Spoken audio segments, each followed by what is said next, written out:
Bonjour à tous et à toutes. J'ai le privilège de parler ce soir sur le sujet d'Israël aujourd'hui. Et nous allons nous poser la question si nous vivons vraiment dans les derniers jours.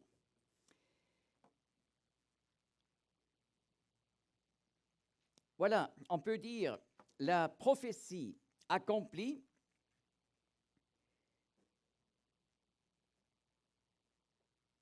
La prophétie s'accomplit sous nos yeux et parmi plus de 175 prophéties accomplies sur la période de 1882 à 2019, nous allons considérer ensemble une quarantaine. Et tous ces 175 prophéties touchent dans la parole la période de la fin, les derniers jours. Et ainsi, nous allons prouver que nous sommes aujourd'hui effectivement dans la période biblique des derniers jours. On peut prouver ça par la prophétie déjà accomplie. Tout d'abord, il faut voir Israël et les trois phases de son existence. 1.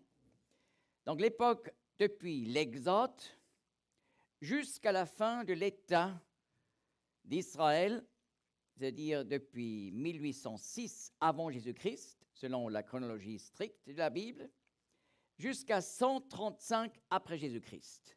C'est le moment où les Romains ont détruit tous les restes d'un État juif. Ensuite, nous avons une période qu'on peut appeler l'époque de la dispersion mondiale des Juifs. Donc, 135 jusqu'à 1882. Ensuite, l'époque du retour, 1882 jusqu'à 2019, jusqu'à aujourd'hui. Le retour des Juifs du monde entier. Et c'est cette troisième époque de l'histoire d'Israël qui va nous occuper particulièrement ce soir. Donc, nous allons voir que la Bible nous montre que l'époque du retour des Juifs est appelée dans la parole le temps de la fin. Mais tout d'abord, il faut que j'explique bien le terme, l'expression, le temps de la fin. C'est comme dans la musique. On a un thème et beaucoup de variations. Donc, le thème, c'est le temps de la fin. Mais nous avons beaucoup d'expressions dans la parole qui expriment cette pensée par d'autres mots. Ézéchiel 38, verset 8, parle de la période à la fin des années. Mais en Daniel 8, 23, nous avons le terme « au dernier temps ». C'est un terme synonyme. Osée 3, verset 5, voilà, à la fin des jours. Et Joël 4, verset 1er, de nouveau un terme très typique dans la prophétie biblique, en ces jours-là et en ce temps-là. Un terme qui se retrouve à plusieurs reprises en parlant des derniers jours. Ensuite, Acte 2, 17, au dernier jour. Ou 2 Timothée 3, verset 1er, dans les derniers jours. 1 Jean 2, verset 18, la dernière heure. Et voilà, tous ces termes nous parlent toujours du temps où le Messie va venir pour régner sur cette terre. Eh bien,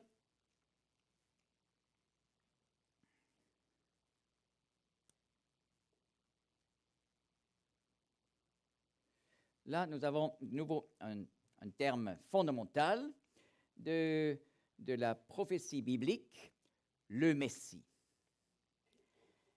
Le Messie c'est le Sauveur promis dans l'Ancien Testament, qui un jour devrait venir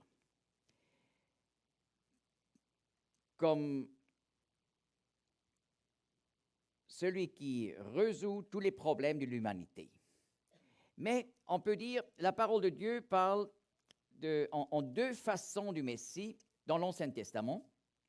D'abord, nous avons bien des prophéties qui parlent d'un Messie souffrant, qui un jour devait venir pour résoudre le problème fondamental du péché qui sépare l'homme de Dieu. Et voilà, par exemple, Ésaïe 53. D'ailleurs, un passage qui a été interprété autrefois par les grands rabbins du judaïsme comme parlant du Messie. Je peux le prouver par le Talmud et par la littérature rabbinique en général. Et même aussi le psaume 22 a été interprété en parlant du Messie qui devrait mourir pour nos péchés.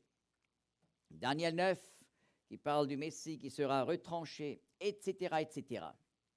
Mais d'autre part, nous avons beaucoup de passages dans l'Ancien Testament qui parlent d'un Messie triomphant, qui un jour viendra pour régner sur toute la terre, en justice et en vérité.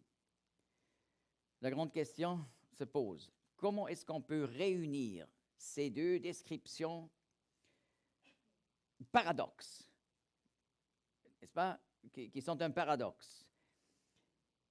Et voilà, même les grands rabbins d'autrefois ont recherché pour réunir ces deux aspects du Messie. Et on a entre autres développé la théorie, il y aura deux Messies différents. Le Messie, Mashiach ben Yosef, Messie, fils de Joseph, qui viendrait pour souffrir. Parce que Joseph, n'est-ce pas, il a été rejeté par ses frères et il a beaucoup souffert. Donc, Mashiach ben Yosef, c'est le Messie qui souffre comme Joseph. D'autre part, on a appelé le Messie triomphant Mashiach ben David, le Messie fils de David, qui, comme le roi David, régnera. Mais c'est quand même remarquable, la parole de Dieu, le Nouveau Testament, donne la solution. Il ne s'agit pas de deux différents Messies, mais c'est un seul Messie qui devrait venir deux fois. Une première fois, comme le Messie souffrant, pour résoudre le problème fondamental, le péché. Et beaucoup plus tard, le même Messie reviendra comme le Messie triomphant pour résoudre tous les problèmes qui sont issus du problème fondamental du péché. Il est d'ailleurs remarquable, le Seigneur Jésus, qui a accompli plus de 300 prophéties concernant le Messie de l'Ancien Testament, par sa venue.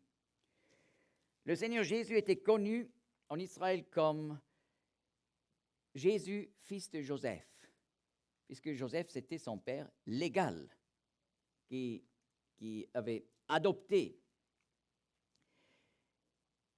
le Seigneur comme enfant. Et voilà, il était connu comme Mashiach ben Yosef, par ceux qui le connaissaient comme Messie. Mais à travers Marie, qui est descendue dans la généalogie du roi David, il était effectivement fils de David. Donc, il était en même temps Mashiach ben David. Et si on réfléchit encore plus, Joseph, oui, il a souffert beaucoup. Il était rejeté par ses frères, vendu aux nations, mais aux païens. Mais plus tard, ce même Joseph qui avait souffert est devenu celui qui régnait sur l'Égypte et finalement régnait aussi sur ses frères. Et David, bien entendu, il a régné, c'était ce grand roi d'Israël, mais avant d'être roi, il avait été rejeté par son propre peuple. Il était rejeté longtemps pour après régner. Et c'est la même chose. Le Messie souffrant, la première fois, rejeté par la masse de son peuple, mais le même Messie viendra comme le Messie triomphant et qui régnera une fois sur toutes les nations et aussi sur le peuple d'Israël. Ce qui va nous occuper particulièrement ce soir, c'est donc la prophétie en rapport avec la deuxième venue du Messie, la venue du Messie triomphant. Parce que déjà, les prophètes de l'Ancien Testament nous ont donné une clé pour distinguer ces deux venues du Messie. En rapport avec la première venue du Messie souffrant, ils ont clairement déclaré que la masse de son peuple va rejeter le Messie et comme conséquence, le peuple juif sera arraché de son pays et dispersé dans le monde entier. Mais en rapport avec les prophéties dans l'Ancien Testament qui touchent le Messie triomphant, alors les prophètes avaient clairement annoncé que dans la période avant la venue du Messie triomphant, le peuple juif retournera au pays des ancêtres. Et voilà, ce signe du retour des Juifs du monde entier est donc fondamental pour pouvoir comprendre que nous vivons actuellement dans les derniers temps selon la Bible. La Bible appelle donc cette période du retour des Juifs le temps de la fin. Et cela a commencé depuis 1882, le moment de la première immigration massive de Juifs au pays des ancêtres. Tout d'abord, j'aimerais encore montrer par quelques exemples comment les prophètes de l'Ancien Testament ont annoncé les conséquences du rejet de Jésus, le Messie souffrant. En Lévitique 26, 31, Moïse avait déjà annoncé les malédictions qui vont tomber sur Israël. Et exactement, ces malédictions se sont accomplies après le rejet du Seigneur Jésus comme Messie. Lévitique 26, 31, Dieu parle, « Et je réduirai vos villes en désert, et je désolerai votre sanctuaire. » En 70 après Jésus-Christ, voilà, quelques années après la crucifixion du Seigneur Jésus, les Romains ont détruit totalement la capitale des Juifs, Jérusalem. Et ils ont également détruit le second temple et également l'État juif. Mais l'État juif a pu se lever encore une fois après cette destruction du l'an 70. Et je vais montrer que donc, la destruction définitive s'est réalisée en 135 après Jésus-Christ. Je continue, Lévitique 26, 32. D'ailleurs, dans les synagogues, le chazan, celui qui récite la Torah au jour du sabbat, il est interdit dans le monde entier de réciter Lévitique 26 à haute voix. D'ailleurs aussi Deutéronome 28, parce qu'on se rend compte que chaque mot s'est accompli à la lettre. Toutes ces malédictions sont tombées sur le peuple juif. Alors il faut lire doucement, « Et je désolerai le pays. Et vos ennemis qui habiteront en seront étonnés. » Donc, en plus, la destruction du pays, et c'est un fait historique. Après 70, voilà, dans un processus de plusieurs centaines d'années, le pays, qui était un pays qui ruisselait de lait et de miel, est devenu une désolation, un désert. C'est un fait historique. Lévitique 26, 33. Et vous, je vous disperserai parmi les nations, et je tirerai l'épée après vous. Et votre pays sera mis en désolation, et vos villes seront un désert. La dispersion des Juifs parmi les peuples du monde entier, dans un processus, a commencé en 70 après Jésus-Christ. Et c'était aussi un processus de plusieurs centaines d'années. Et voilà, les Juifs ont été dispersés littéralement sur tous les continents du monde. Depuis Alaska, depuis Canada, jusqu'en Australie et Nouvelle-Zélande, depuis l'Amérique du Sud jusqu'en Chine, Thaïlande, Indonésie, et depuis le nord de l'Europe, Norvégie, Suède, jusqu'en Afrique du Sud. Littéralement, d'un bout de la terre jusqu'à l'autre bout de la terre. En plus, on lit au verset 33, « Je tirerai l'épée après vous. » Et c'est un fait depuis l'an 70 après Jésus-Christ jusqu'au XXe siècle. Voilà une trace de sang à travers tous les siècles, avec environ 13 millions de morts parmi le peuple juif. Donc, pas seulement les nazis, qui ont tué plus de 6 millions de juifs au XXe siècle, ont accompli cette prophétie néfaste, mais à travers tous les siècles, ce peuple avait été haï de tous les peuples et toujours persécuté.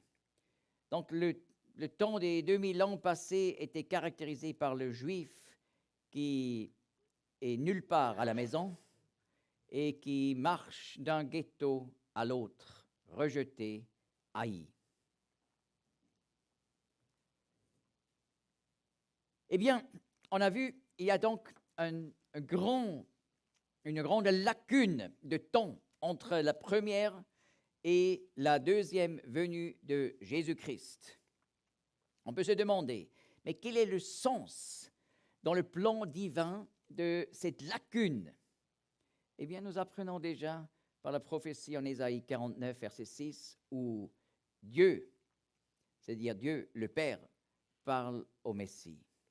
C'est peu de choses que tu me sois serviteur pour rétablir les tribus de Jacob et pour ramener les préservés d'Israël.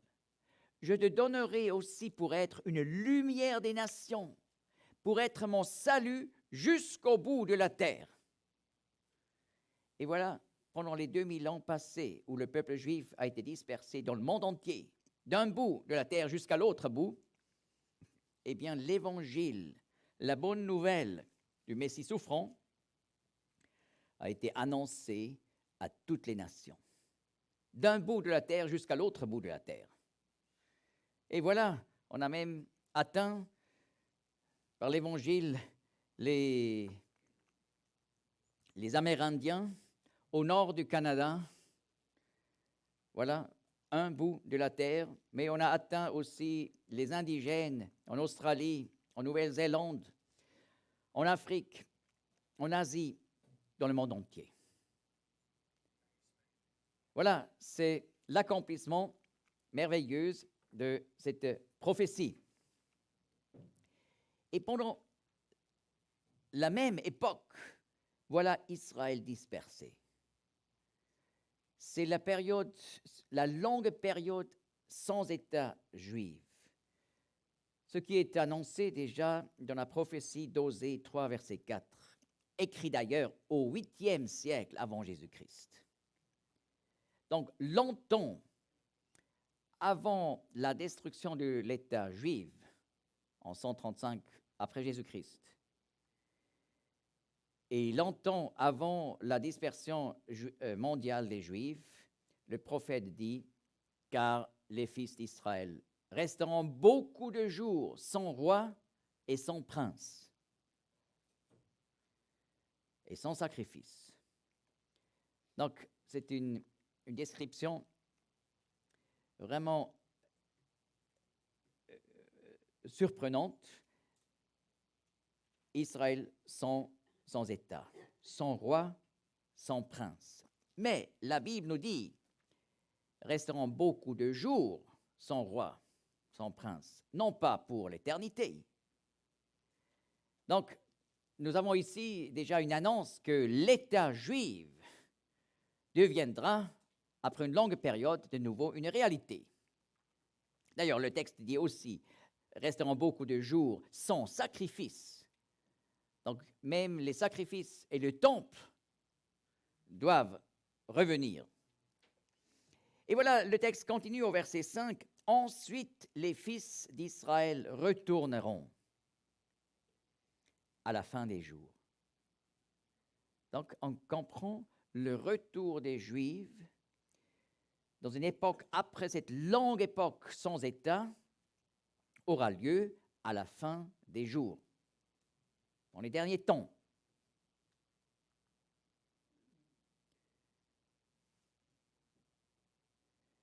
Et voilà, maintenant, nous sommes des témoins oculaires de ce retour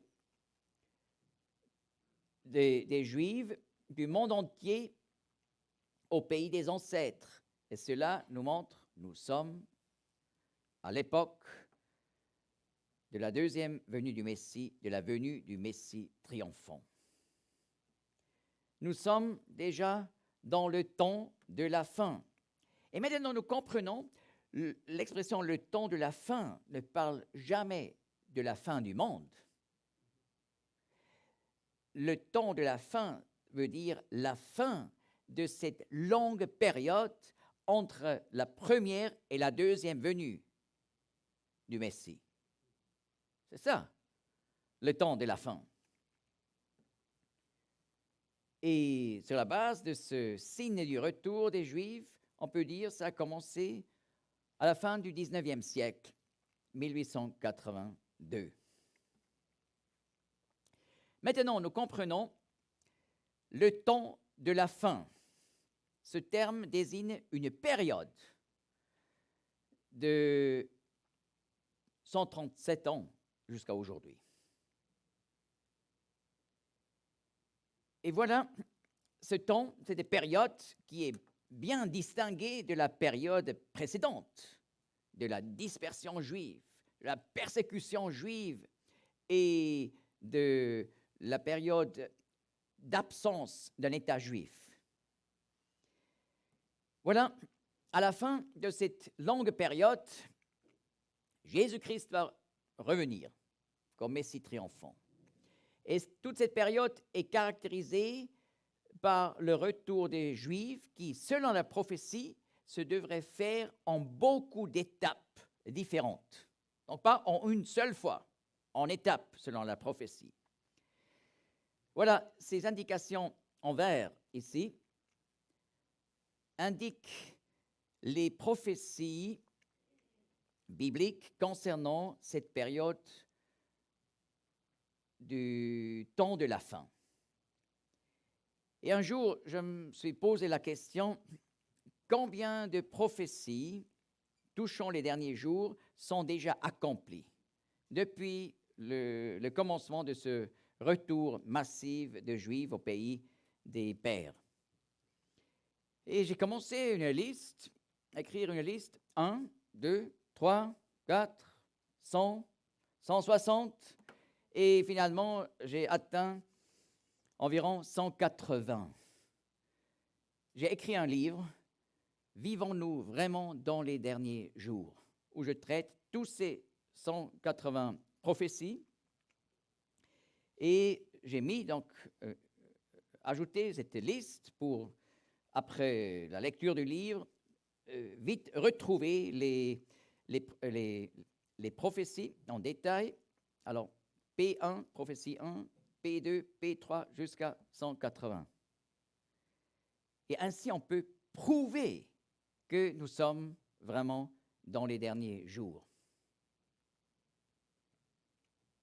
D'ailleurs, il y avait autrefois aussi une période qu'on peut appeler, en contraste avec les derniers jours, le début.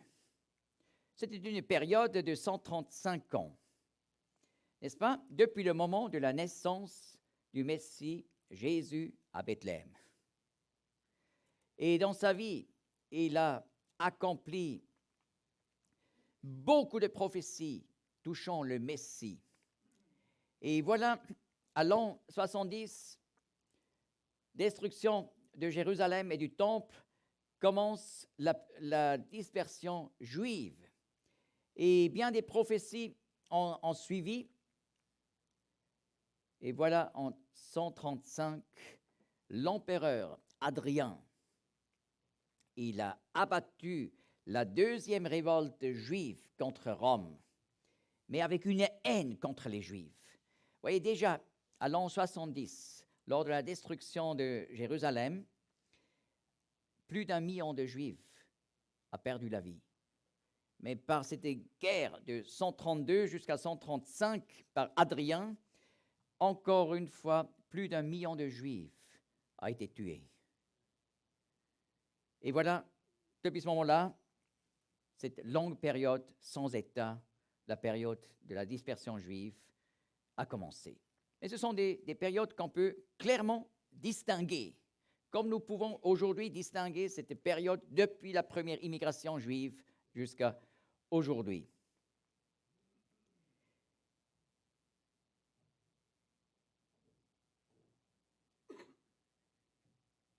D'ailleurs, si j'appelle cette période le début, je le fais sur la base de 1 Jean 1, verset 1er, où l'apôtre Jean parle de la venue du Seigneur Jésus, la parole de la vie dans ce monde, en utilisant les paroles suivantes.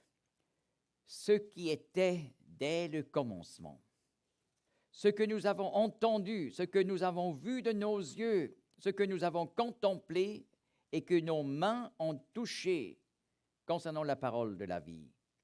Et la vie a été manifestée et nous avons vu et nous déclarons et nous vous annonçons la vie éternelle qui était auprès du Père et qui nous a été manifestée.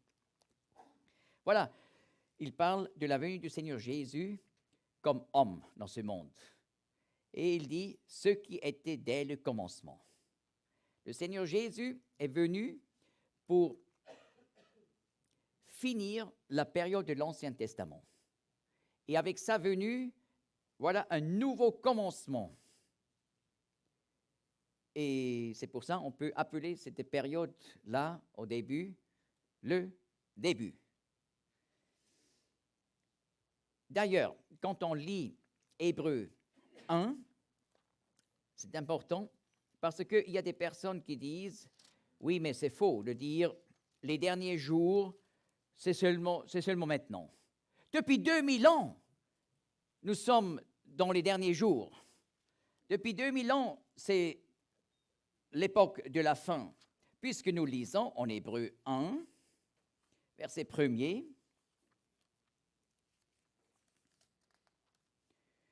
Dieu, ayant autrefois à plusieurs reprises et en plusieurs manières parlé au Père, par les prophètes, n'est-ce pas, dans l'Ancien Testament, à la fin de ces jours, nous a parlé dans le Fils qu'il a établi héritier de toutes choses, etc.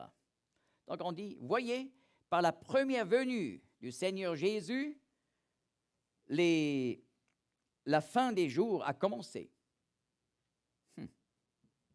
Alors qu'est-ce qu'on dit? Mais ça enlève toute importance à notre époque.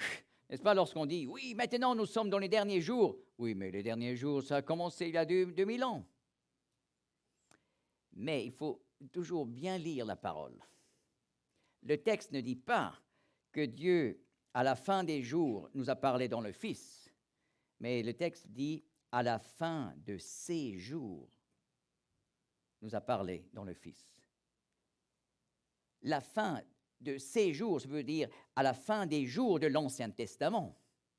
Oui, le Seigneur a mis fin à l'époque de l'Ancien Testament où Dieu avait parlé par les prophètes à Israël, mais le texte ne dit pas que le Seigneur est venu à la fin des jours, mais à la fin de ces jours. Mais le terme « la fin des jours », à la fin des années, dans les derniers temps, etc., c'est toujours appliqué à cette période où le Seigneur va venir comme le roi des rois et le juge du monde. Donc, avec sincérité, nous pouvons parler de notre époque comme une époque particulière des derniers jours. Maintenant, nous allons considérer une quarantaine de prophéties accomplies. La première prophétie, j'ai déjà préparée par toutes les explications déjà données, le retour des Juifs, 1882 jusqu'à 2019, jusqu'à aujourd'hui. Et voilà 3 millions de Juifs des 5 continents du monde, d'environ 130 pays différents, sont rentrés au pays des pères. Et cela, c'est l'accomplissement de la prophétie d'Ézéchiel 36, 24, où Dieu dit au 6e siècle avant Jésus-Christ, « Et je vous prendrai d'entre les nations, et je vous rassemblerai de tous les pays, et je vous amènerai sur votre terre. »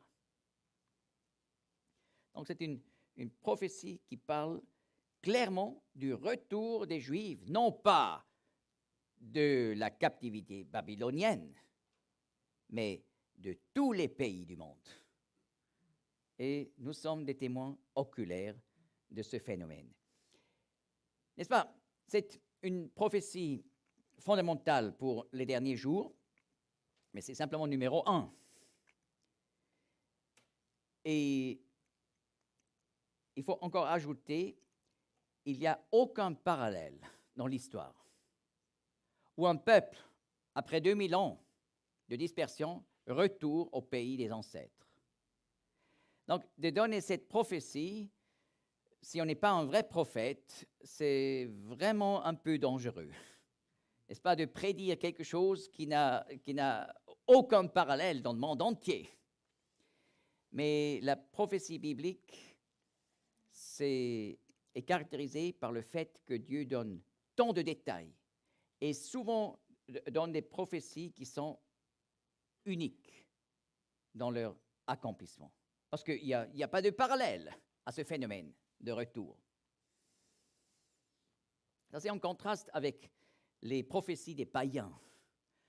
N'est-ce pas, par exemple, l'oracle de Delphi, chez les anciens Grecs, était connu pour donner des prophéties. Mais le motto, c'était de donner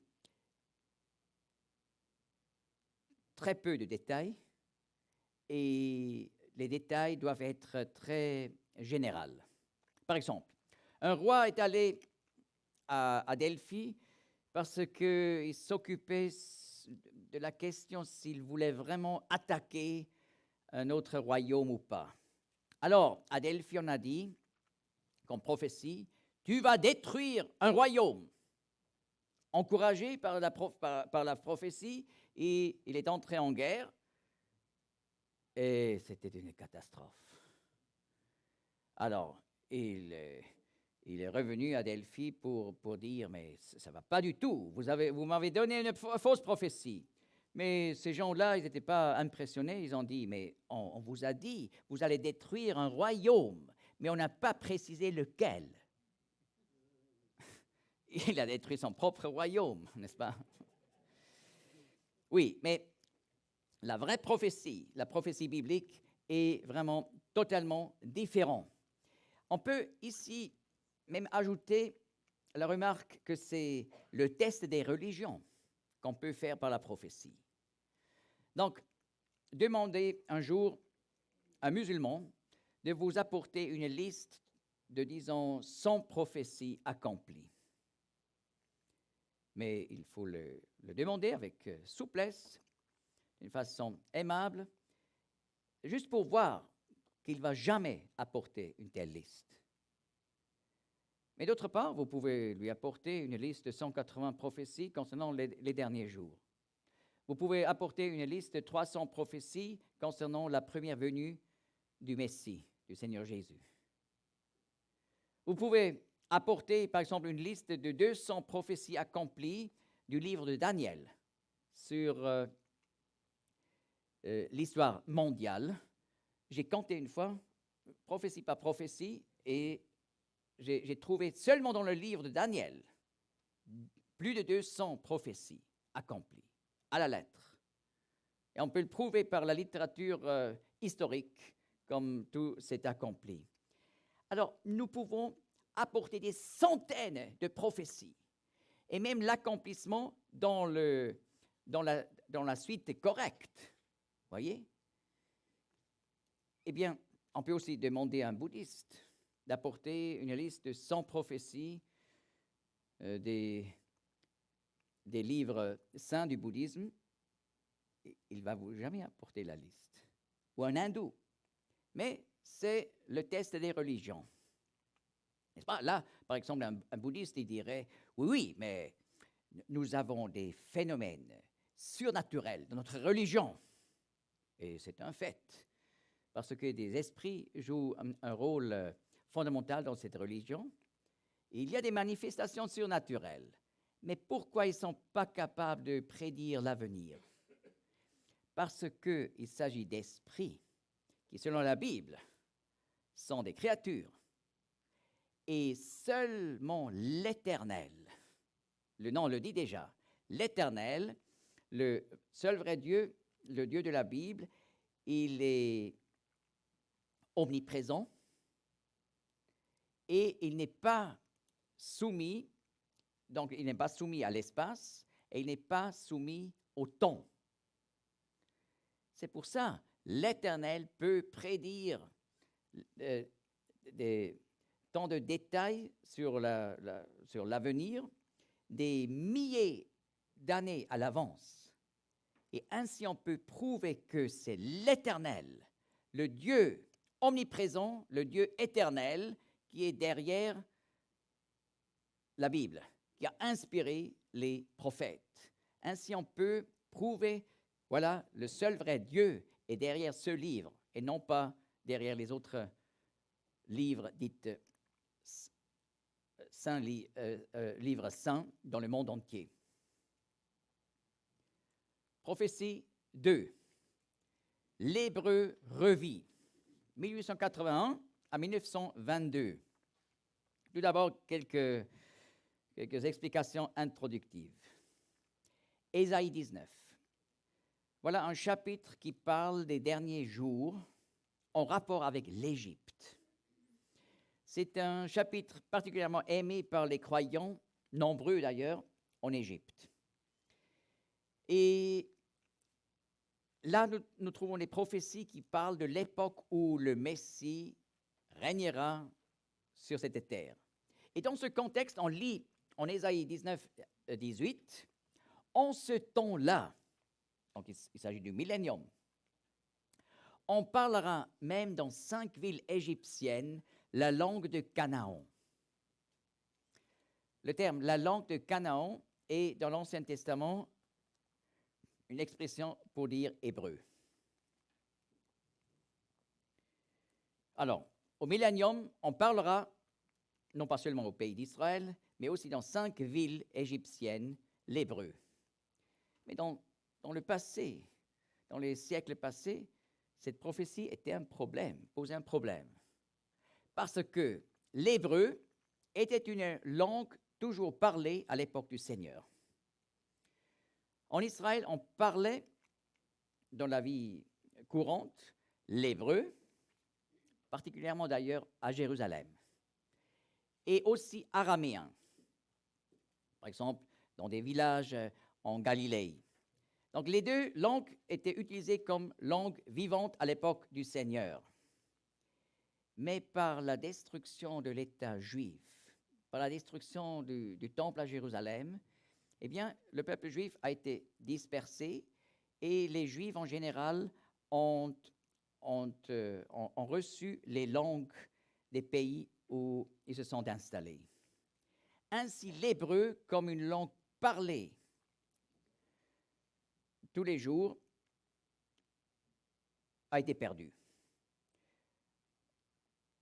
On estime envers 400 après Jésus-Christ, l'hébreu n'était plus une langue parlée, juste encore pour la lecture de la Torah dans les synagogues, ça continuait jusqu'à aujourd'hui, et aussi pour les prières, dans les livres de prières, ça on a toujours fait en hébreu, mais pour parler dans les familles, l'hébreu est devenu une langue morte, comme le latin. Et n'est-ce pas, qu'est-ce que ça veut dire une langue morte? Vous voyez, il y a des gens qui, au gymnase, high school, ils apprennent pendant 6 ans le latin. Je l'ai aussi fait comme ça. Mais quand on devrait acheter un billet de train au guichet en latin, ça pose des problèmes, n'est-ce pas? On est capable peut-être de traduire des textes de Jules César, Gallia est omnis divisa in partes tres, quarum unam. Oui, on est incapable de parler le latin dans la vie courante. C'est la même chose pour l'hébreu. Mais lorsque la prophétie dit, dans l'époque du Messie triomphant, on parlera l'hébreu. Alors, l'hébreu devrait revivre. Mais on n'a jamais vu dans l'histoire du monde une langue morte revivre après 1000 ans. Mais ça s'est fait avec l'hébreu. Et la personne clé était Eliezer ben Yehuda, 1858 à 1922. C'était un juif de l'Europe de l'Est qui avait à cœur de retourner en Palestine, comme on appelait à l'époque le pays d'Israël. Et il avait à cœur de faire d'abord encore des études de médecine à la Sorbonne, à Paris, pour aider aux Juifs en Palestine. Mais il est tombé excessivement malade, il a dû finalement renoncer, mais son désir, c'était toujours, il faut faire revivre l'hébreu. Les Juifs en Palestine ne devraient pas parler le yiddish ou le russe ou l'arabe ou le français, mais ils devraient parler de nouveau la langue des anciens prophètes. Alors, il est allé en Palestine et sa jeune femme, Déborah, il a dit, Déborah, tu sais, notre premier bébé sera le premier enfant qui ne sait que l'hébreu. Tiens, alors elle savait ce qu'il fallait faire lors de sa grossesse. Choisir chaque moment pour apprendre l'hébreu. Eliezer était très têtu, excessivement têtu. Ça arrive que des époux sont têtus, mais lui était particulièrement têtu. Et il a dit, lors de la naissance, il n'est pas permis de dire un mot dans une autre langue, dans la maison de Ben Yehuda. Si les femmes sages ne savent pas s'exprimer en hébreu, ils doivent se taire. Et il a vraiment fait attention que ça se réalise dans cette famille. Et effectivement, Ben Zion est devenu le premier bébé des temps modernes qui ne savait que l'hébreu. En plus, Eliezer, il a commencé à écrire un dictionnaire énorme, en beaucoup de volumes, pour où il a même inventé de nouveaux mots pour la vie moderne.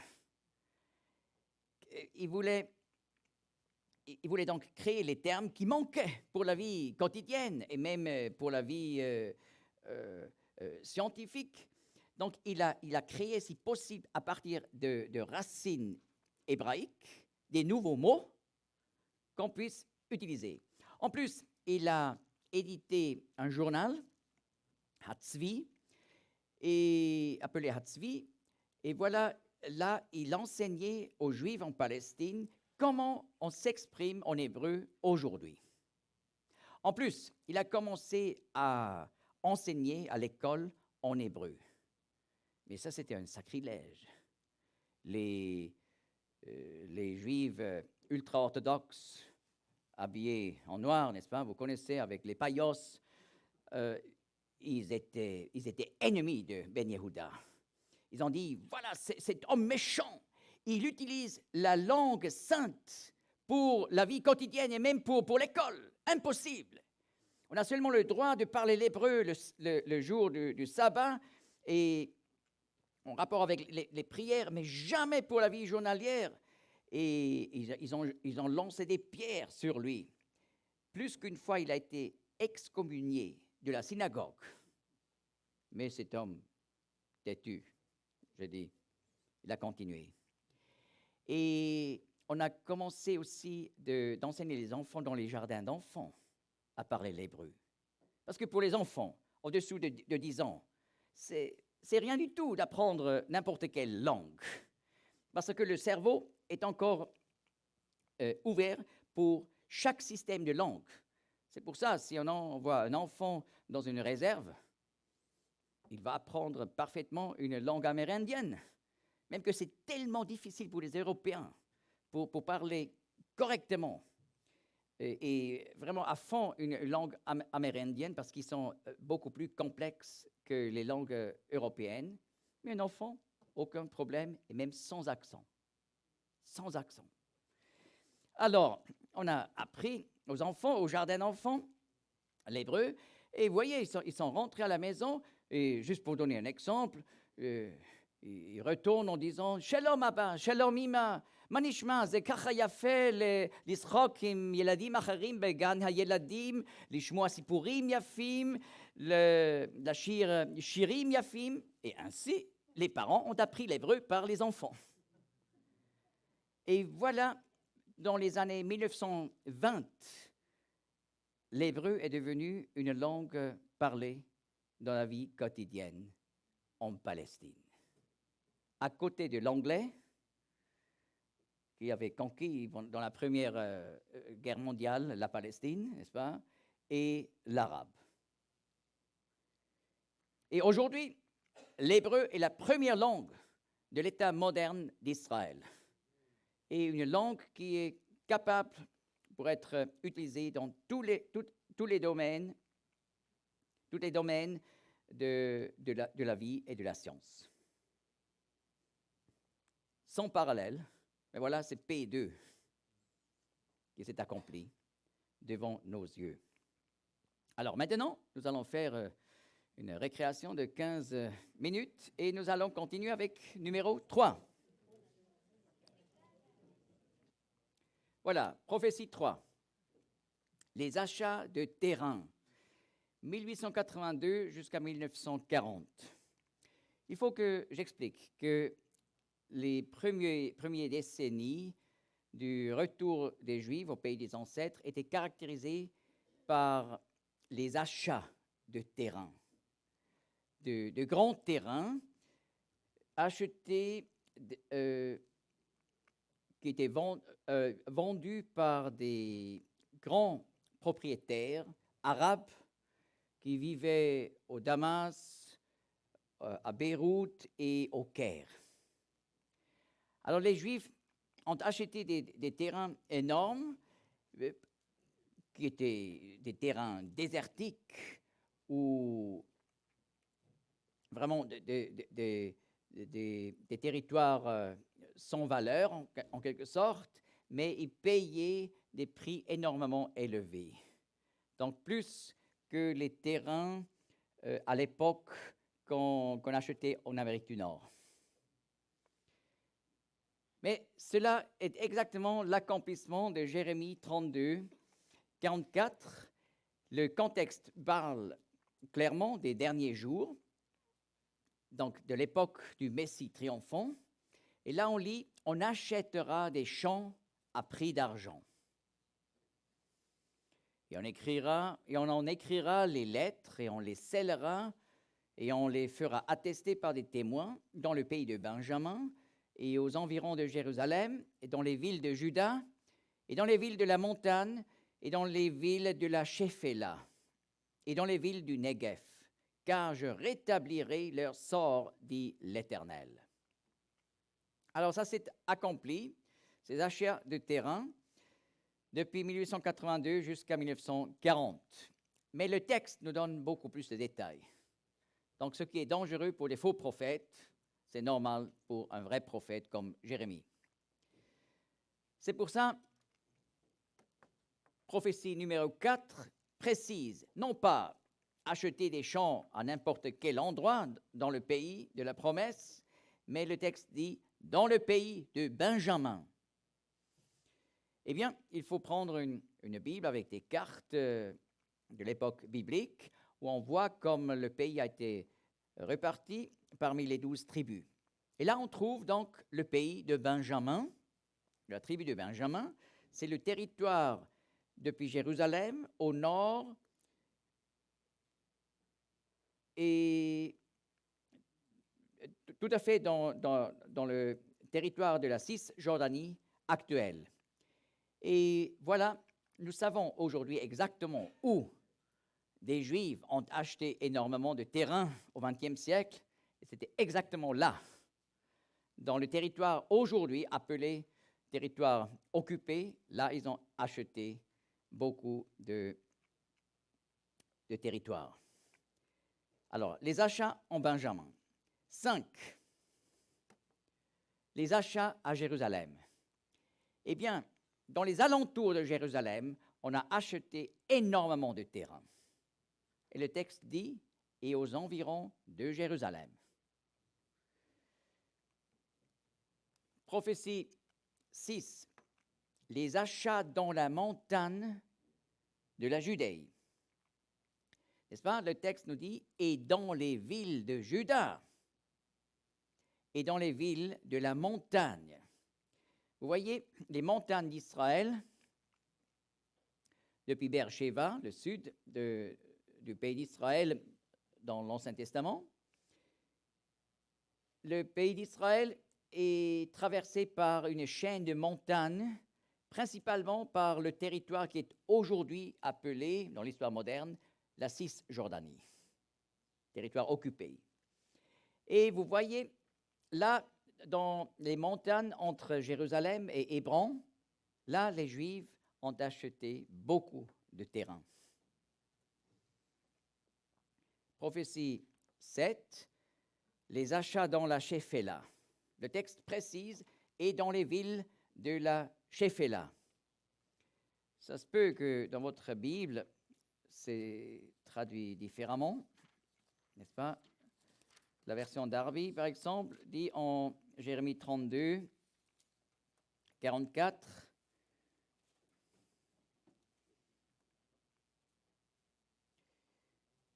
et dans les villes du pays plat. Oui, Shéphéla veut dire pays plat, mais pas n'importe quel pays plat. C'est un terme géographique spécifique pour le territoire en Judée, à l'ouest des montagnes de la Judée, vers la Méditerranée. Voyez? Et là, tout particulièrement dans la région de Tel Aviv, on a acheté le plus de terrain. Effectivement, dans la Shéphéla. Vous voyez, j'ai retenu là dans le texte le terme biblique, Shéphéla. Et voilà, prophétie numéro 8, les achats dans le Negev. La version Darby dit encore dans le Midi. Oui, mais Negev veut dire midi, mais j'ai déjà expliqué hier.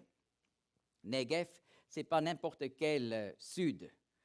On ne peut pas dire en hébreu l'Amérique du Sud, Negev America. On dit Drom America.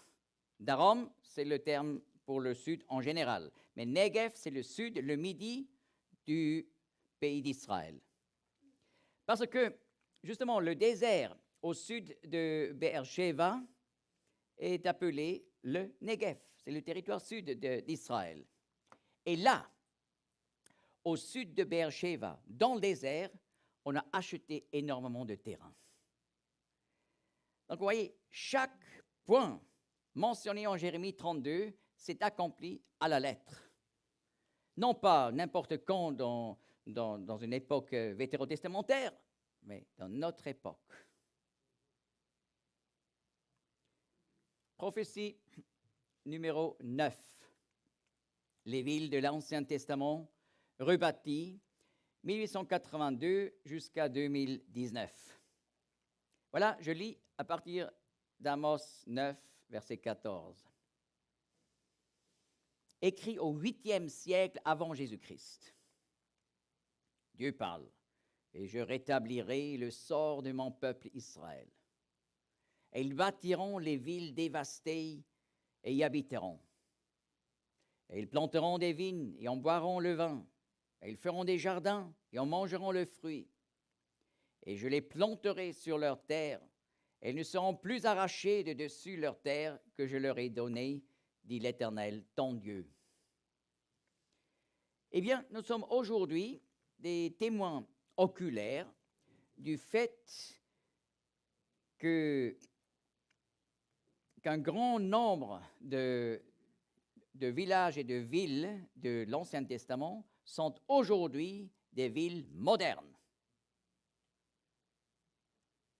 Et voilà une prophétie qui date du 8e siècle avant Jésus-Christ, donc des siècles avant le commencement de la dispersion mondiale des Juifs, qui parle déjà du retour des Juifs et de ce fait que les villes de l'Ancien Testament seront rebâties et habitées.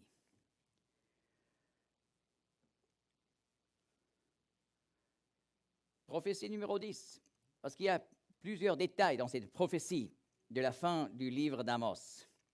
Le texte dit « Ils planteront des vignes et en boiront le vin ». N'est-ce pas? Nous apprenons par Ecclésiaste 5 que le sage n'utilise que peu de mots. Donc le fou utilise beaucoup de mots. Et voilà la manière comme Dieu parle dans la Bible, c'est effectivement que nous pouvons dire il n'y a pas un mot de trop. Donc chaque mot est important.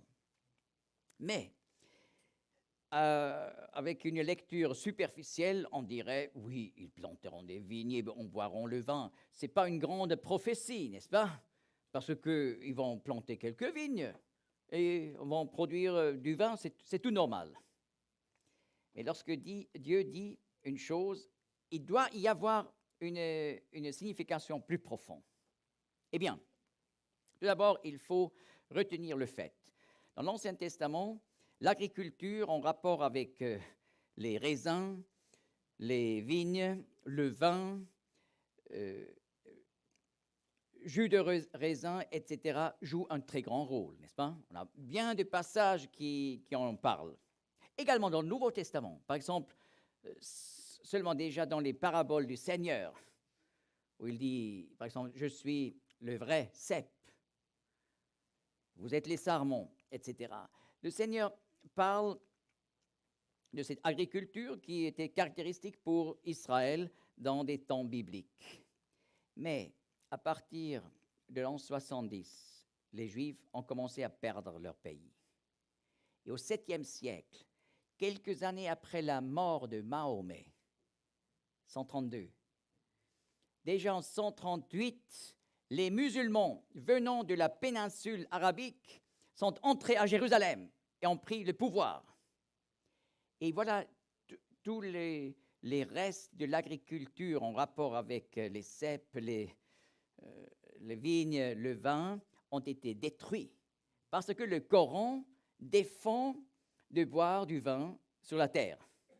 Au paradis, c'est une autre affaire, mais sur la terre. Et cela a donc mené à une destruction de cette agriculture au pays de la promesse. Et lorsque les premiers Juifs, à partir de 1882, retournent en masse, à l'époque d'ailleurs, spécialement depuis la Russie, ils ont réalisé, mais c'est un pays détruit, un pays de désert. Qu'est-ce qu'on va faire? Et c'était l'époque où le baron de Rothschild, de Bordeaux, il a dit, il faut prendre des cèpes depuis la France et les planter. C'était terre aride, c'est juste ce qui est bon pour faire de l'agriculture avec des vignes. Et alors, ils ont apporté des cèpes depuis la France.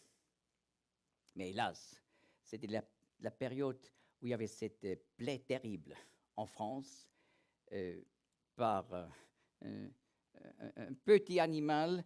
Toute l'agriculture en France a été détruite, et même dans la suite dans plusieurs d'autres pays en Europe. Et ils ont introduit ces plaies aussi en Palestine. Alors, le début de cette entreprise a fini par un désastre. Mais plus tard, on a amené des cèpes depuis la Californie et d'autres places encore. Et Israël a établi une agriculture pour produire du vin de première qualité.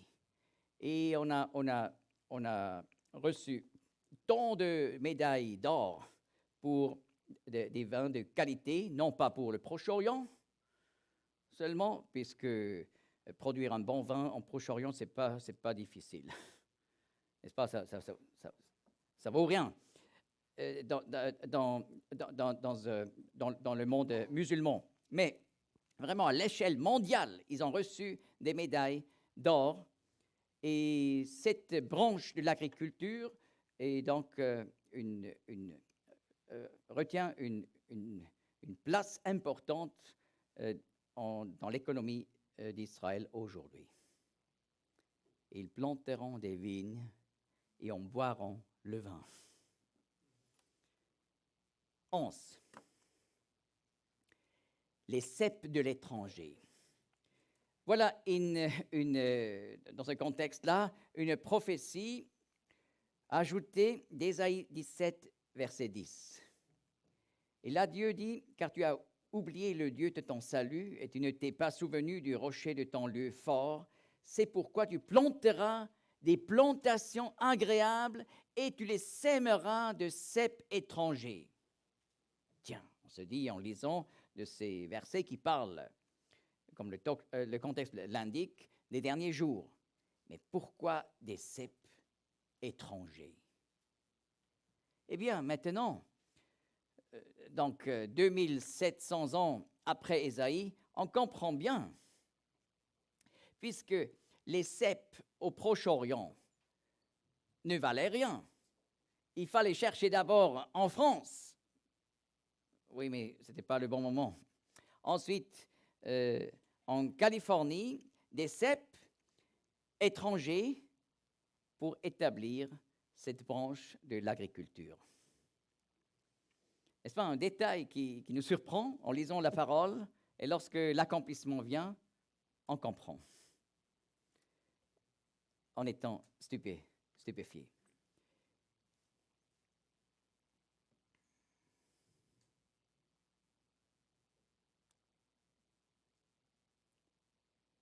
Alors, prophétie 12, les plantations de fruits.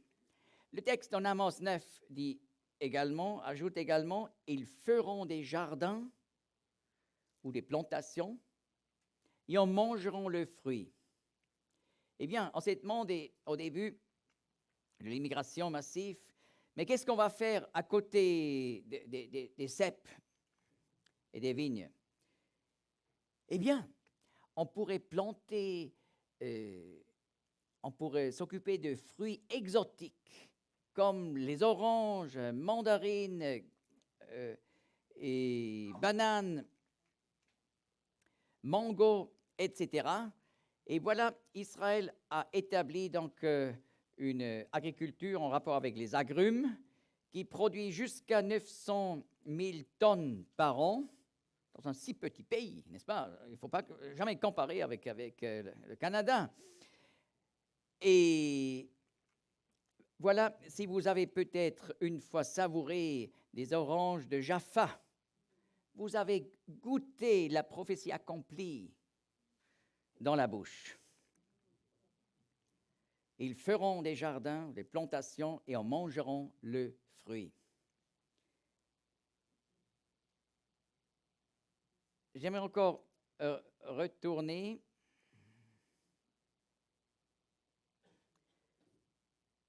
à la prophétie des cèpes de l'étranger, juste en mentionnant le contexte. N'est-ce pas? J'ai seulement parlé de ces cèpes étrangers, mais voyez le contexte, car tu as oublié le Dieu de ton salut, et tu ne t'es pas souvenu du rocher de ton lieu fort. C'est pourquoi tu planteras des plantations agréables et tu les sèmeras de cèpes étrangers. Il ne faut pas oublier que la grande masse de Juifs qui est retournée à partir de 1882 depuis la Russie étaient des socialistes, des agnostiques ou même des athées, qui sont retournés non pas pour accomplir enfin la parole de Dieu, mais pour eux, c'était une affaire politique, pour trouver une solution de la question juive.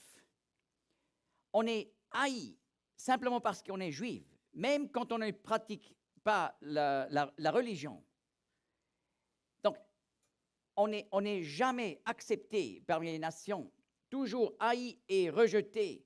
Il faut une solution, et on s'est dit, il faut avancer le sionisme, c'est-à-dire le retour des Juifs, qu'ils aient finalement un propre État. Donc, beaucoup sont retournés comme des athées, comme des agnostiques, des socialistes, et ils se sont dit, alors, pour reconstruire le pays désertique, il faut s'organiser dans des organisations socialistes. Et c'est pour ça qu'on a inventé les moshavim. Les moshavim, ce sont des coopérations socialistes d'agriculture. Et on a installé les kibbutz. On dit en hébreu, en pluriel, kibbutzim. Kibbutz, kibbutzim. Et ce sont des organisations d'agriculture, mais sur la base du socialisme. Et voilà, là, on n'a pas pris la parole de Dieu, la Bible comme la parole de Dieu, et Dieu dit dans ce contexte, car tu as oublié le Dieu de ton salut. Et tu n'étais pas souvenu du rocher de ton lieu fort. C'est pourquoi tu planteras des plantations agréables et tu les sèmeras de cèpes étrangers. Mais cela nous montre la souveraineté de Dieu. N'est-ce pas? Cette prophétie a été accomplie par des personnes qui n'étaient pas reliées avec la parole de Dieu, mais ils faisaient simplement ce que Dieu avait prévu et prédit en rapport avec un rétablissement futur d'Israël.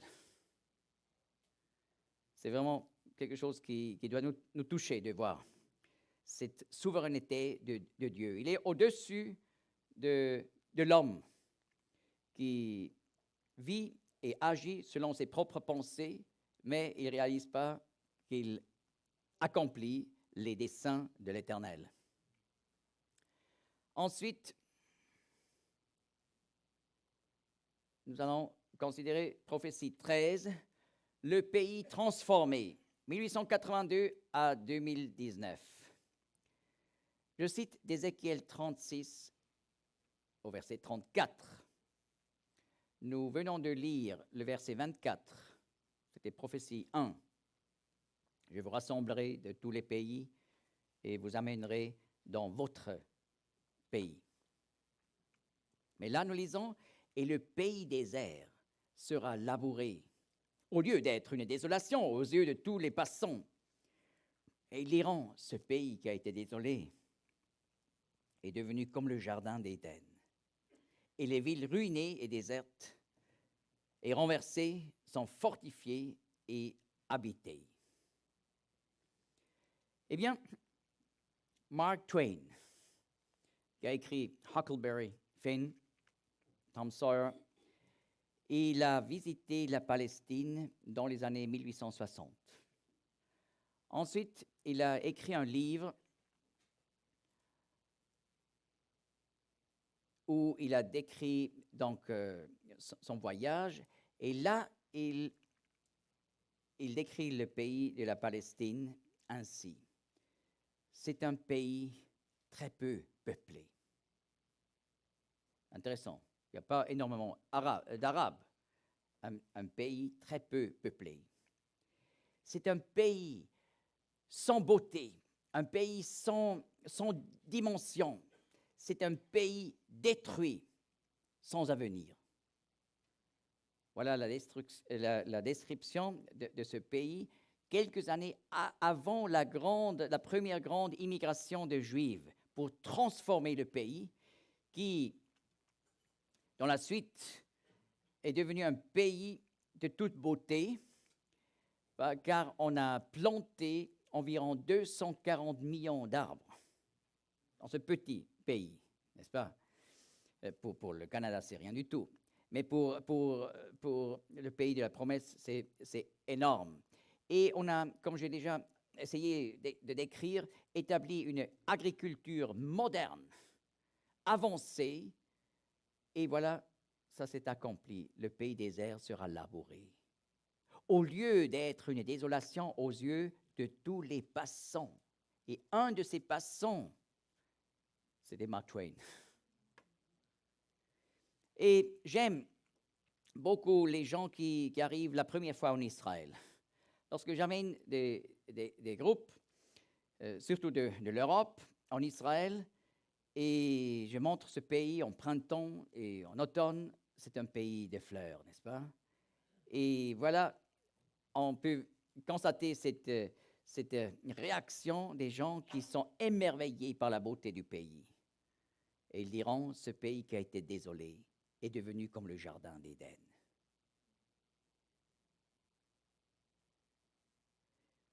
Ce qui m'a beaucoup frappé autrefois, je me rappelle lorsque j'ai lu ces versets avant l'an 2000,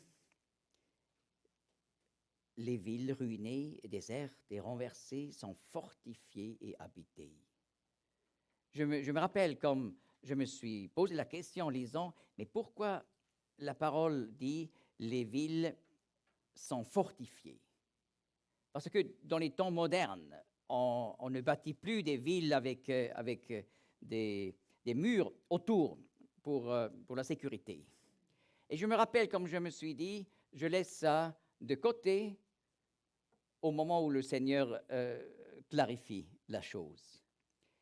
Et voilà, c'était dans la suite où Sharon était Premier ministre. Et finalement, à cause de ce problème de terrorisme depuis la Cisjordanie, il a pris la décision, on va bâtir un mur de séparation entre les territoires palestiniens et le territoire d'Israël pour protéger les villes. Et dans la suite, ce mur a énormément donc laissé tomber le nombre de morts par le terrorisme. N'est-ce pas, la Cour internationale de Den Haag a clairement parlé contre ce mur. C'est faux, c'est inacceptable ce qu'Israël fait, mais on a sauvé tant de vies juives par ce mur. Et voilà, le terme « sont fortifiés ». En hébreu, c'est Patsur. Et j'ai beaucoup de dictionnaires hébraïques, aussi du passé. Et par exemple, d'un savant qui s'appelait Édouard Koenig, de la période de 1910 et quelques. Et voilà, il explique le terme Batsur, c'est protégé par un mur raie. Tiens, c'est le terme ici. Et effectivement, nous voyons ce mur de séparation qui protège et qui fortifie les villes habitées. Chaque détail a une signification. Et lorsqu'on ne comprend sur le moment pas encore le sens, il faut simplement le laisser. Parce qu'il fallait encore du temps jusqu'à ce que cette prophétie s'est accomplie.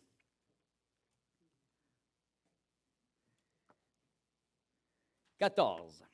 La fondation de l'État d'Israël le 14 mai 1948. Voyez, des décennies ont passé et les Juifs qui sont retournés au pays des ancêtres n'avaient toujours pas un État moderne. Mais le jour est venu, le 14 mai 1948. Et là, le passage d'Ésaïe 66, verset 8, s'est accompli. Qui a entendu une chose pareille? Qui a vu de telles choses? Fera-t-on qu'un pays enfante en un seul jour? Une nation naîtra-t-elle en une fois? Car aussitôt que Sion a été en travail, il a enfanté ses fils. Effectivement, le 14 mai 1948, c'est le jour où l'État moderne d'Israël a été fondé.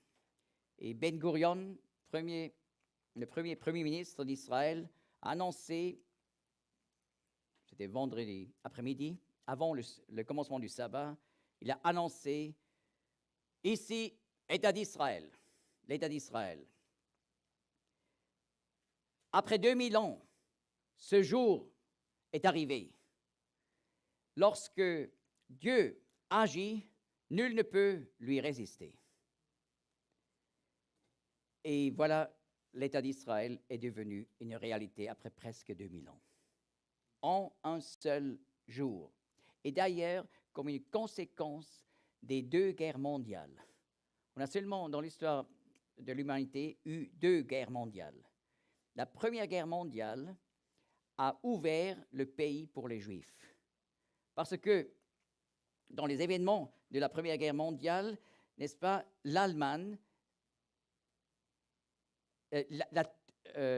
l'Empire ottoman qui a dominé tout le Proche-Orient s'est mis à côté de l'Allemagne. Et c'est pour ça les Alliés, surtout les Français et les Anglais, sont allés contre l'Empire ottoman et ils l'ont détruit et ils ont délivré la Palestine. Et les Anglais ont donné, pendant la guerre, la permission aux Juifs de recevoir un État juif en Palestine. Mais pour ça, il fallait la Première Guerre mondiale. Ce n'était pas la 27e, n'est-ce pas? Parce que c'était la première fois qu'on a vu une guerre qui touchait tous les continents du monde. Et voilà, cela a ouvert le pays pour les Juifs. Et la destruction de 6 millions de Juifs pendant la Deuxième Guerre mondiale a mené au fait que le plus grand nombre de nations dans l'ONU a voté juste après la guerre pour la fondation d'un État juif. C'était la réaction à ce désastre de la destruction de 6 millions de Juifs en Europe, ce qui a mené tout de suite après à la fondation de l'État d'Israël. Aujourd'hui, ça serait impossible, n'est-ce pas? Une votation de l'ONU en faveur des Juifs. Mais là, comme conséquence de la pire des guerres de l'histoire de l'humanité, voilà, ce jour unique s'est réalisé. Mais il y a plus de détails. 15. La fondation de l'État d'Israël pendant une période de guerre. N'est-ce pas, le texte dit, car aussitôt que Sion a été en travail, et il a enfanté ses fils. Donc, il est question de douleurs d'enfantement. Et les douleurs d'enfantement sont terribles. N'est-ce pas? On ne peut pas objectivement mesurer les douleurs. Mais subjectivement, à l'hôpital, on peut entendre la question, vos douleurs, c'est quoi sur une échelle de 1 jusqu'à 10? Alors, des hommes diraient, oui, 7 ou 8, oui. Bon, mais on dit que les douleurs d'enfantement, c'est 10. Ça fait vraiment mal. Et alors, le texte dit que ce jour, la fondation de l'État d'Israël moderne tombe dans une période de douleur terrible. Et effectivement, après cette votation de l'ONU, novembre 1947, où la majorité a voté pour la fondation d'un État juif en Palestine, voilà, le terrorisme des Arabes est entré dans une toute nouvelle phase. C'était la catastrophe ce qui s'est passé dans les mois après. Ensuite, la fondation de l'État d'Israël, et dans la nuit du 14 au 15 mai, voilà 9 armées modernes se sont installées vers les frontières prévues par l'ONU pour détruire complètement Israël. Donc la guerre totale a été déclenchée immédiatement après la déclaration de la fondation de l'État d'Israël, et c'était le moment où les derniers soldats anglais sont partis de la Palestine. La guerre totale. Car aussitôt que Sion a été en travail, elle a enfanté ses fils.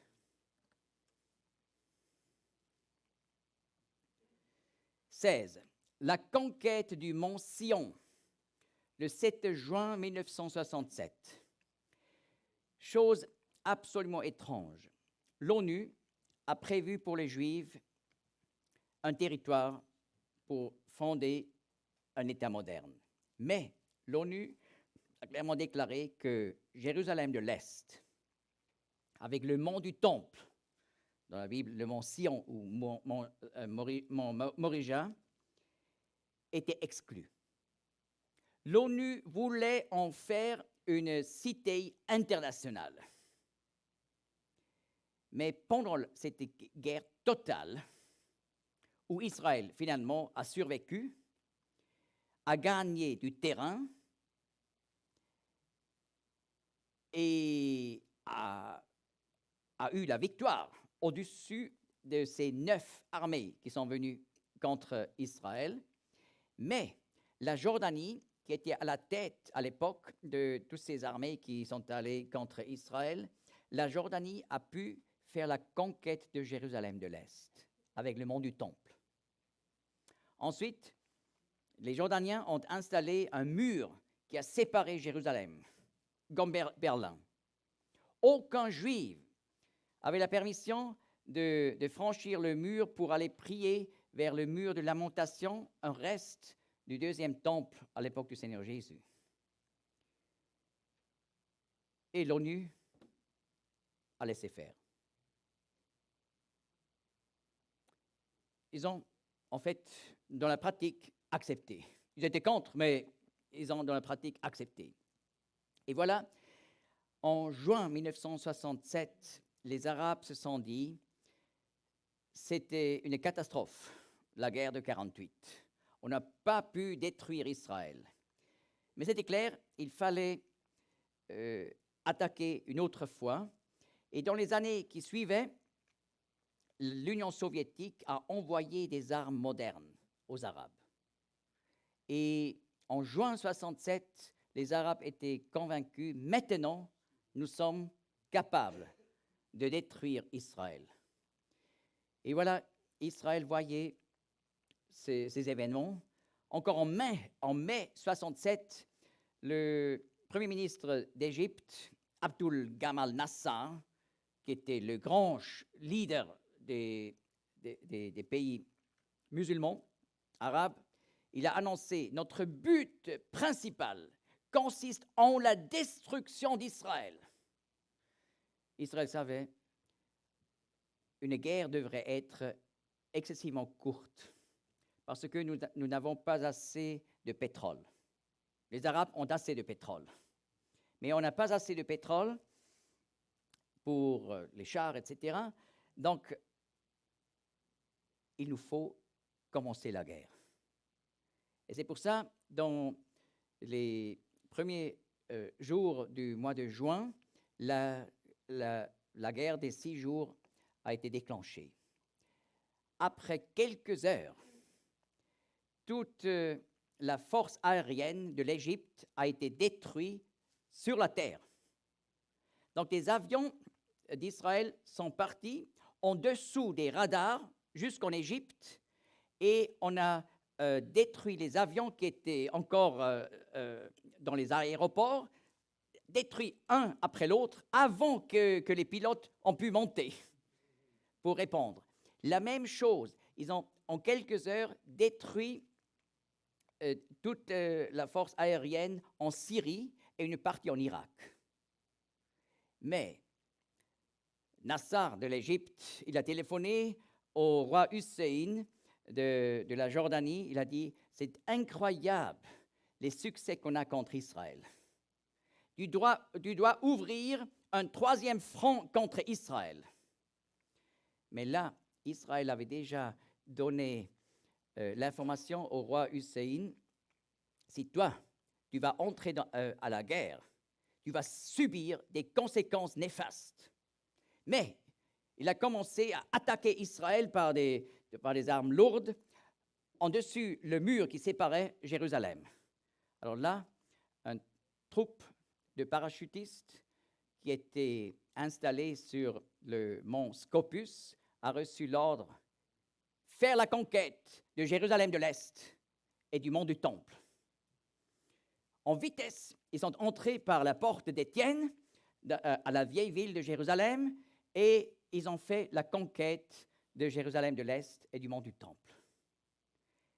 Et on ne peut pas comprendre cet enthousiasme à l'époque. Parce qu'après 6 jours, la guerre a passé. Sur les 3 fronts, il y avait du silence. Et voilà, on a ouvert l'accès à Jérusalem de l'Est et des milliers de Juifs sont venus vers le mur de lamentation, donc vers le mont du Temple, le mont Sion. Un enthousiasme qu'on ne peut pas comprendre. Une nation qui a survécu après le 2e essai de destruction totale et en plus, on est retourné à Sion. Qu'est-ce que c'est un sionisme sans Sion? N'est-ce pas? Le mont du Temple, Jérusalem de l'Est, c'est le cœur du pays d'Israël. Eh bien, le psaume prophétique, psaume 126, en parle. Ce qu'on appelle le passé prophétique, donc une chose qui est à l'avenir, est décrite comme déjà réalisée. Nous lisons: quand l'Éternel rétablit le sort de Sion, nous étions comme ceux qui songent. Alors, notre bouche fut remplie de rire et notre langue de chants de joie.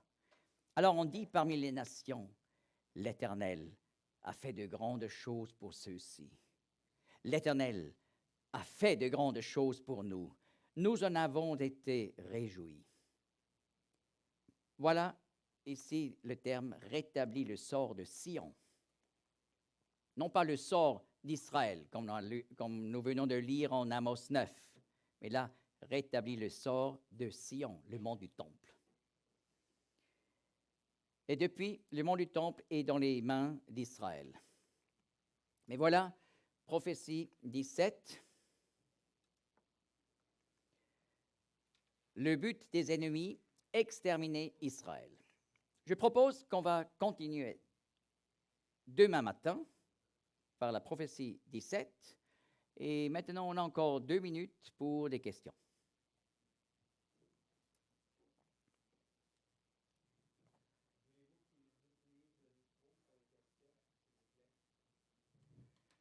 Voilà, qui commence sans perdre du temps? Voilà, déjà 2. Je vais commencer avec ce que vous avez dit tantôt dans le micro. Le micro. 1, 2, 1, 2. Et bon. Dans Ésaïe 17, au verset 10. Oui. Et je voudrais savoir s'il y a une relation avec le verset 11. Vous avez parlé, as-tu planté des ceps étrangers? Lorsque tu les plantas, tu les entouras d'une haie, et bientôt, tu les fis fleurir. Mais la récolte a fui au moment de la jouissance, et la douleur est sans remède. Voilà, et la question? Est-ce qu'il y a une relation entre le verset 10 et 11? Parce que dans le verset 10, vous avez dit que au niveau qu'il avait planté des ceps étrangers, puis ça avait fleuri, puis ça avait... Mais là, dans le verset 11, on nous dit que la récolte a fui au moment de la jouissance. Oui. Donc, le texte parle donc du fait de ce rétablissement d'Israël, mais fait sans la foi en le Seigneur, et continue à parler de cette future catastrophe qui va encore tomber sur Israël. N'est-ce pas? En Joël 2, nous voyons comme une grande nation va venir depuis le nord et détruire tout le pays d'Israël dans les derniers jours. Et le texte de Joël 2 insiste que devant cette armée venant du nord, le pays est comme le jardin d'Éden. Alors, voyez, d'abord, le peuple juif a dû rentrer au pays désertique pour le rétablir comme le jardin d'Éden, Ézéchiel 36. Mais Joël 2 dit, dans une étape encore future, une armée va venir depuis le nord pour détruire tout le pays d'Israël, qui est comme le jardin d'Éden. Et cela parle de la grande tribulation, qui est encore future, qui aura lieu après l'enlèvement de l'Église.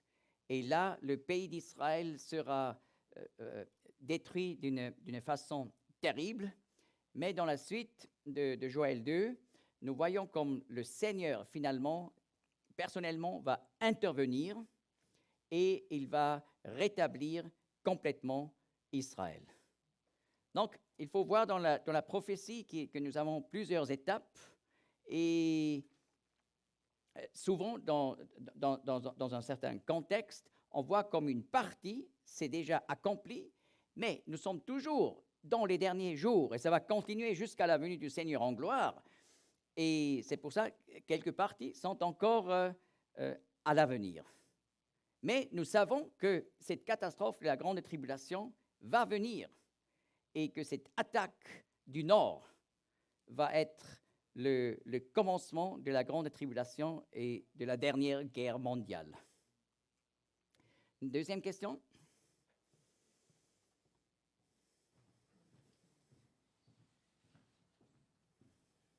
Pourquoi le mont du Temple est resté à Jérusalem en 67, là, alors qu'on a conquis Jérusalem? Alors, j'ai bien compris pourquoi on a laissé la mosquée, les mosquées. oui, la mosquée, oui, c'est ça. Qui occupe la place du futur temple. La juridiction est ordonnée. Oui. Alors, c'est un peu complexe. On a fait la conquête de Jérusalem et du mont du Temple, mais à l'époque, Moshe Dayan, qui était à la tête de l'armée israélienne à l'époque, lui n'était pas religieux.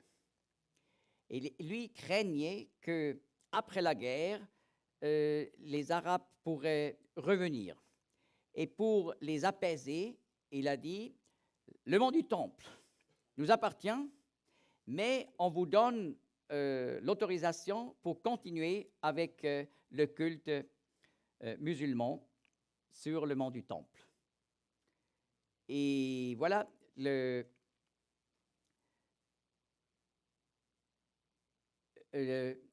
rabbin de l'armée à l'époque, Shlomo Goren, lui, il voulait détruire la mosquée, c'est-à-dire le dôme du Roc. Mais Moshe Dayan était en dessus de lui, il a dit non. Mais ça aurait été beaucoup trop tôt pour reconstruire le temple. Parce qu'à l'époque de 1967, on n'était pas sûr exactement du lieu où le lieu très saint était. Et selon la conviction rabbinique, on peut rebâtir le temple seulement sur la trace de l'ancien. Puisque le deuxième temple, on peut le lire en Esdras 3, était vraiment rebâti sur la trace de l'ancien. Parce que les traces étaient encore bien visibles depuis la destruction de Nebuchadnezzar. Alors, pour un troisième temple, il faut être absolument sûr pour rebâtir sur les traces de l'ancien. Et à l'époque, ce n'était pas clair. Mais entre deux, on a fait bien des recherches archéologiques pour prouver avec certitude que exactement sur le rocher dans le dôme du Roc, Salomon avait bâti le lieu très saint. Et aujourd'hui, on sait même exactement tout l'emplacement de tous les bâtiments du temple où ils étaient sur l'esplanade du temple. Et en plus, pour rebâtir un temple, c'était impossible à l'époque parce qu'on n'était pas sûr comment refaire, par exemple, les ustensiles du temple. Il fallait des études de plusieurs décennies pour clarifier ces questions. Mais maintenant, une grande partie des ustensiles du troisième temple sont prêts pour être utilisés. On peut les voir. Et je peux les montrer. Et alors, c'est prêt, mais ce n'était pas encore le moment. Et c'est dans le dessein du Seigneur qu'il fallait faire la conquête, et cela a déclenché la grande recherche pour rebâtir le troisième temple. Et maintenant, en fait, on serait prêt à rebâtir. Oui, alors c'était plus que 2 minutes, je m'excuse. Alors on va continuer demain soir avec ce sujet et demain matin commencer avec un nouveau sujet.